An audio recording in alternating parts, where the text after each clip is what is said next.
తిను.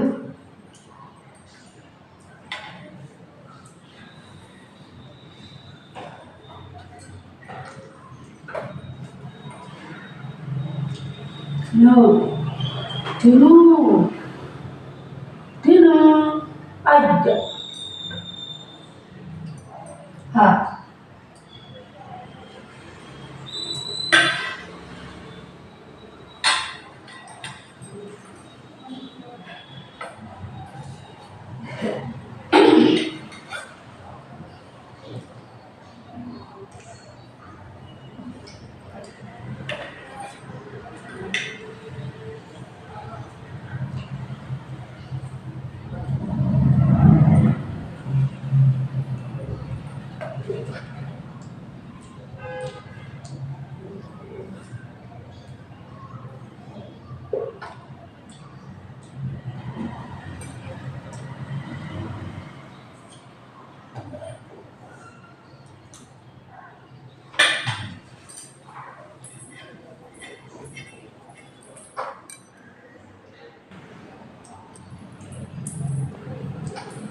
చూడండి ఫ్రెండ్స్, ఇలాంటి వాళ్ళకు సేవ చేస్తే చాలా మంచిదండి.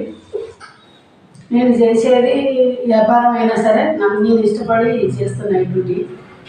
ఈమెతోటి ఏడుగురికి చేశాను.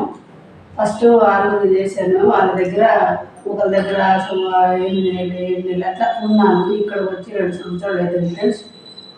ఎందుకంటే మనం ఏదైనా సరే ఇష్టపడి చేయాలి, కష్టంతో కాదు. ప్రేమతో చేస్తే అది ఎంత కష్టమైనా సరే తేలిగ్గా అనిపిస్తుంది ఫ్రెండ్స్.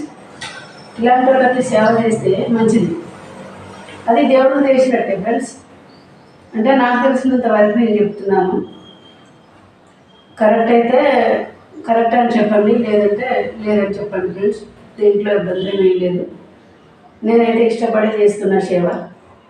అందరూ చేతులకు బ్లౌజులు వేసుకుంటారు, ముక్కుకు మాస్క్ పట్టుకుంటారు. నేను 2 సంవత్సరాల నుంచి నేను ఏది వాడనండి, ఇట్లానే ఉంటాను నేను. ఎందుకంటే మా అమ్మని ఎలా చూస్తానో ఆమెను కూడా అలాగనే చూడాలి. అది సేవ అంటే. అంతేగాని అది పెట్టుకొని ఇది పెట్టుకొని ఏమొస్తుందేమో, ఆమె మనకు అంటుకుంటుందేమో, అట్లయితే నా దగ్గర అలాంటి ఫీలింగ్స్ లేదండి. అలాంటి ఫీలింగ్స్ ఉంటే మనం డ్యూటీలు చేయలేము. ఎందుకంటే కష్టపడడానికి ఎన్నో మార్గాలు ఉంటాయి, చెడిపోవడానికి ఒకటే మార్గం ఉంటుంది ఫ్రెండ్స్. నాకు తెలిసిన విధానం ఇది ఒకటి. నాకు ఇష్టమైనది ఏంటంటే సేవ చేయటం. సేవ చేయాలని ఎప్పటి నుంచో అనుకుంటాను. నా కూతురికి 10 సంవత్సరాలు 12 సంవత్సరాలు ఉన్న కానీ అనుకుంటాను, నేను సేవ చేయాలి, వృద్ధాప్యంలో ఉన్న వాళ్ళకి నేను సేవ చేయాలి. వాళ్ళకి సేవ చేస్తే మా అమ్మ నాన్న లేరు కదా, వాళ్ళకి చేస్తే నాకు తృప్తి ఉంటుందేమో అన్న ఆలోచన నాకు చాలా బలంగా మనసులో ఉన్నదండి. మా వాళ్ళు చాలామంది నన్ను చూస్తే చాలా అసహ్యంగా మాట్లాడతారు. ఇది ఏమో చెడ్డ పని కాదు కదండి, కష్టపడి బతికినే కదండి.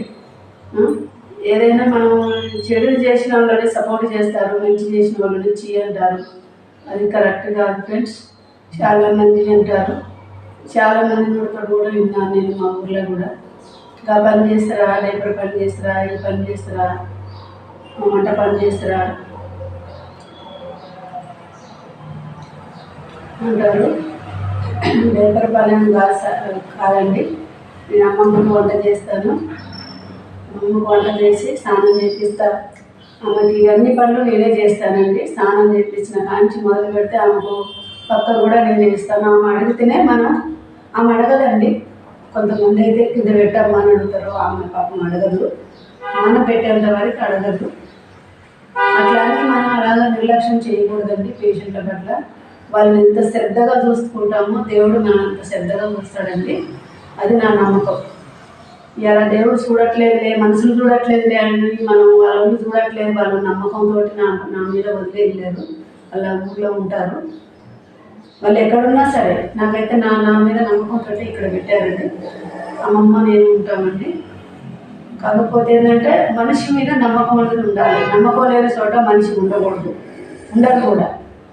అంత నమ్మకం ఉన్నప్పుడు మనం కూడా నమ్మకంగా చేయాలండి డ్యూటీ.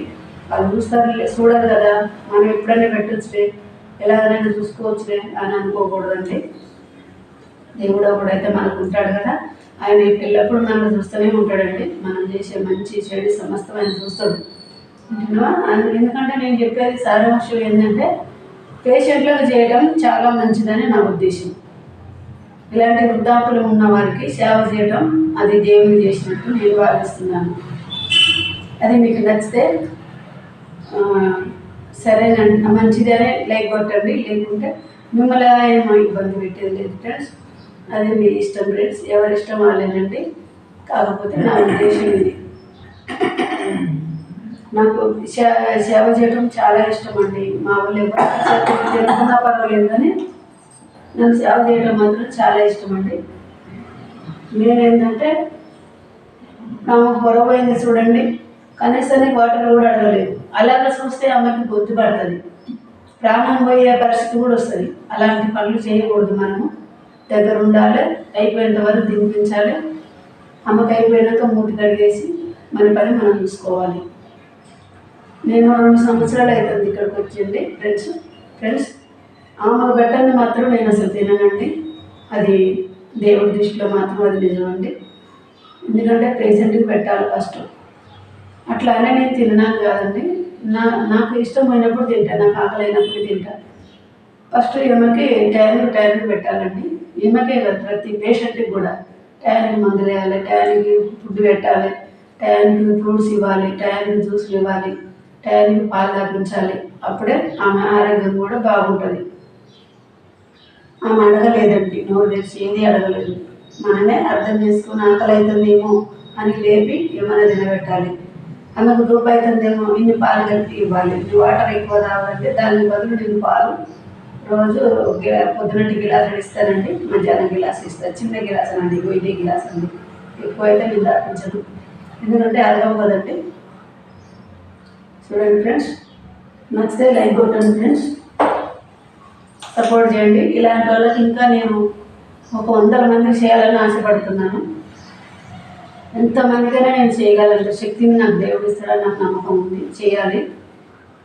నాకు శక్తి ఉన్నంత వరకు, నా ఒంట్లో శక్తి ఉన్నంత వరకు నేను పేషెంట్లను చూడాలని నా లక్ష్యం ఉంది. అంతేగాని ఏదో సంపాదించాలి, బిల్డింగ్లు కట్టాలి అలాంటి కోరికలు నాకేం లేవండి. కాకపోతే సొంతులు లేదని అందరూ ఎగతాళి చేస్తారు. ఇచ్చే రోజుప్పుడు దేవుడు ఇస్తాడండి. మనం ఎప్పుడైనా ఎగిరి పడకూడదు. అది కావాలి, ఇది కావాలండి. దేవుడి నిర్ణయం లేదు ఏది జరగదండి. మీ లైఫ్ స్టైల్ సైదమ్మా. నచ్చితే లైక్ కొట్టండి ఫ్రెండ్స్, ప్లీజ్ సపోర్ట్ చేయండి.